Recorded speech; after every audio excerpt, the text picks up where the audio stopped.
Bonjour, merci beaucoup d'être là.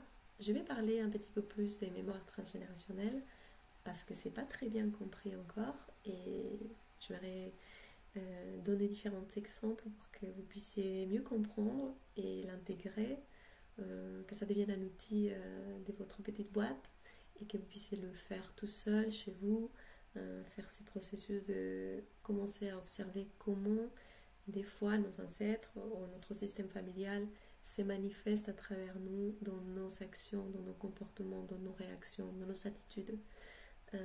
Voilà. Donc, commençons par ça alors. Toutes les attitudes inconscientes que j'ai, les réactions, les comportements, euh, ça appartient à mon système familial. Depuis que je suis née, j'étais formée même dans les ventres de ma mère, j'ai commencé à apprendre comment il fallait réagir en face à des situations différentes. Et par exemple, si je vois que ma mère, quand il y a un homme qu'elle ne connaît pas ou qu'elle n'a pas confiance, elle s'écrispe, elle a peur parce qu'elle a peut-être vécu une agression sexuelle ou physique. Même si moi, en tant qu'enfant, je n'ai pas vécu encore cette situation-là, si je vois ces comportements de ma mère, elle va transmettre cette information de manière biologique, mais en même temps, je vais renforcer cet apprentissage avec l'attitude de ma mère. Et c'est comme ça qu'on a appris à réagir à beaucoup de choses aujourd'hui. Parce que, par exemple, les Covid nous a montré la peur de ne pas avoir assez à manger, la peur de la famine s'est réveillée dans un niveau d'avoir faim, s'est réveillée dans un niveau collectif en fait. Les gens se sont projetés sur la nourriture, beaucoup de gens, je ne dis pas tout le monde, mais beaucoup de gens. Et ça a montré en fait à quel point on a peur de ne pas avoir assez à manger, même si aujourd'hui on a les moyens de faire pousser tout ce qu'on veut sur la terre, même dans des serres, on ne va pas mourir de faim si on se débrouille, enfin si on se bouge aussi, on pourrait créer de la nourriture pour alimenter les mondes entiers. Il y a du terrain, il y a des graines, il y a de l'eau, enfin je pense que c'est vraiment psychologique tout ça. Bon, enfin, revenons à ça. Donc, moi, je vais hériter quelque chose qui était vécu surtout régulièrement dans mon système familial. Par exemple, les agressions sexuelles. Jusqu'à présent, on n'a jamais osé dénoncer une agression sexuelle. Donc, il y a beaucoup de femmes qui ont suivi cette information-là. Et comme c'était un secret des familles, il ne fallait pas parler, donc ça reste comment quelque chose qu'on ne peut pas verbaliser, on ne peut pas sortir, on peut même pas essayer de comprendre, ni de travailler, ni de le faire remonter en fait. Heureusement aujourd'hui, et malheureusement aussi en même temps, nous sommes en train de voir tous ces histoires de système familial, ces secrets des familles qui remontent, parce que c'est insoutenable maintenant. Avant, il n'y avait pas l'information qu'il y a aujourd'hui. Par exemple, une femme n'est pas un objet qui appartient à l'homme, n'est pas un objet sexuel, elle ne sert pas que à faire d'enfants, ni à faire la cuisine, ni à faire à manger, ni à faire le ménage. Une femme, elle a une valeur différente et c'est pour ça que comme l'information de l'extérieur a changé, les codes sociaux ont changé, il y a une contradiction en fait. Avant c'était normal de se faire violer ou agresser par les hommes parce que tu étais une femme, tu étais pour ça, c'était ton rôle. Donc aujourd'hui, comment on a évolué un petit peu, on va dire, voilà, il y a une contradiction. Je me sens pas bien parce que on me dit que je peux être souveraine de ma sexualité, mais en même temps, je me fais agresser sexuellement pour un homme.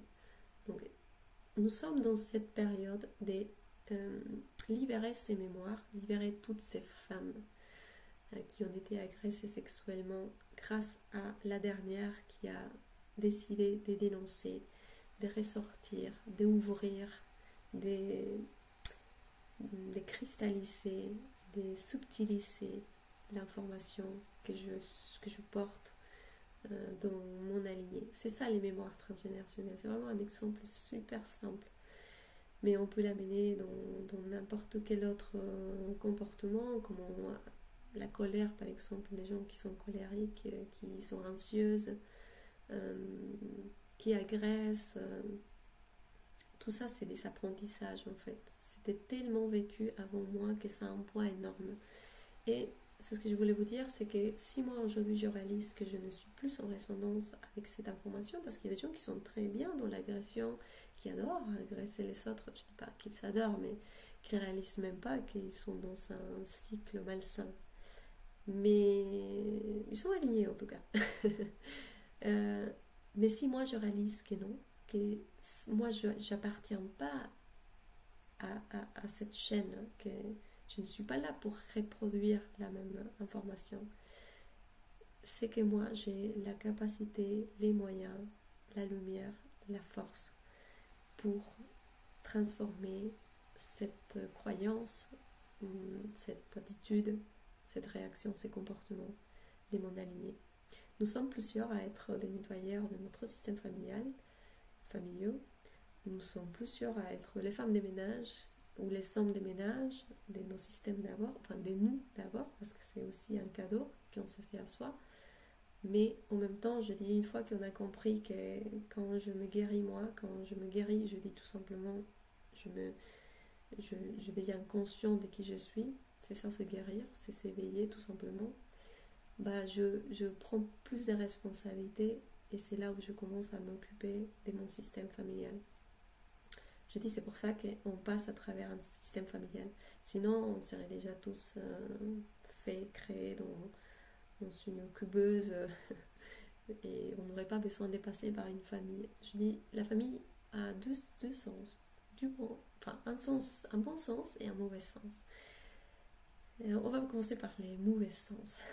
Les mauvais sens, c'est que si personne arrive au moins à se débarrasser, ou enfin, c'est pas se débarrasser les mots, c'est à transcendre, à transformer une information.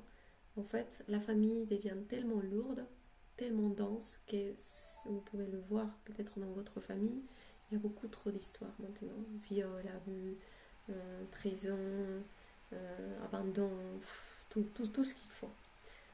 Donc ça veut dire que la famille c'est trop densifié. Donc ça c'est les mauvais côtés d'avoir une famille. C'est que quand c'est des familles qui sont trop lourdes, bah toi des fois tu arrives dans une famille et par où je commence en fait. Voilà. Donc ça peut être vraiment très enfermant.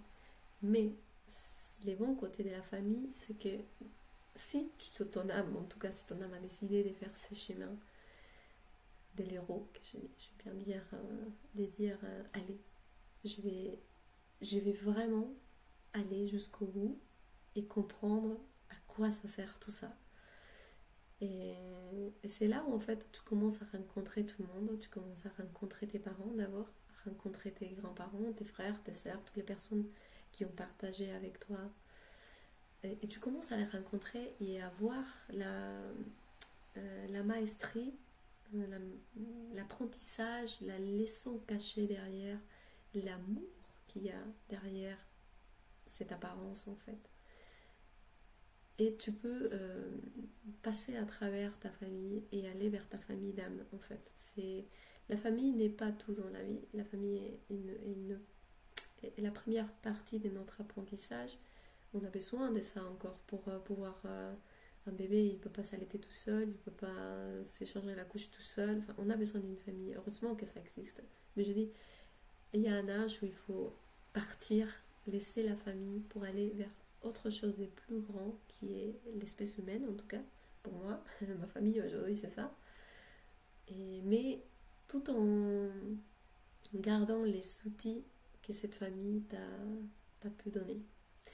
Voilà, donc je vous invite à commencer à rentrer en contact avec vos mémoires transgénérationnelles à travers les choses que vous commencez à observer en vous, faire un petit bilan de votre histoire, des choses qui ont marqué vraiment votre vie, et essayer de communiquer avec votre propre biologie, parce que tous vos ancêtres, tout votre aligné est dans votre corps, dans les cellules de votre corps.